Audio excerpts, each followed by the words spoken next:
16. Fillmore Auditorium, first time he'd ever played in front of an all-white audience. He was shocked to be there. He thought he was in the wrong place. You may have heard that story, but it's true. I was there those 3 nights he played. And just awesome. Sutter and Van Ness, right? Was that No. Fillmore? Fillmore is still there, and it's on the corner of Fillmore and Geary. You're right. I'm thinking of the Avalon or... There were several other rooms. Right.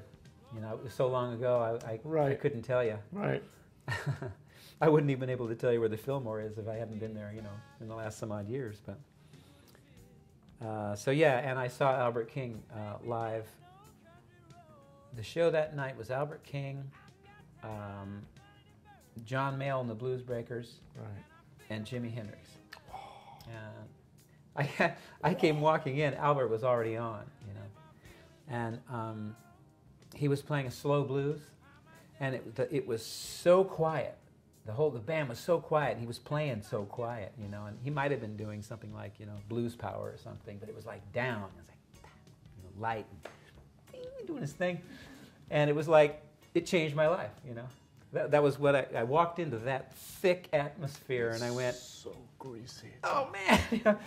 So I got all into playing soft, and bringing it down, And that was a big deal, That actually is the most profound, influence that Albert had on me. Oh. I was not an Albert King fan like a lot of people were.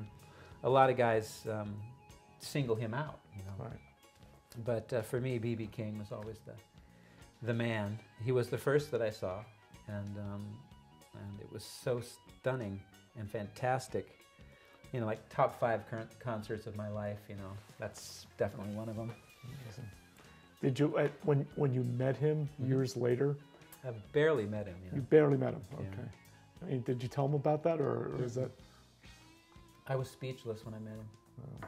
We actually played. It was a blues festival in Mexico City.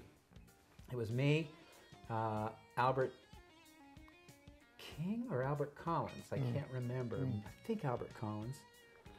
No, I think it was Albert King.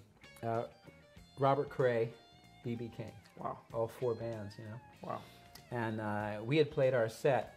Robert Cray came on after us, and I was actually leaving. I'd been there for a while after, And the backstage was sort of this makeshift backstage, and it was sort of a makeshift door, like kind of a fake backstage. And I opened the door, and I start to walk out, and there's B.B. King standing right there, just about to come in. And I mean, he was huge. I mean, to me, he was, 10 feet tall.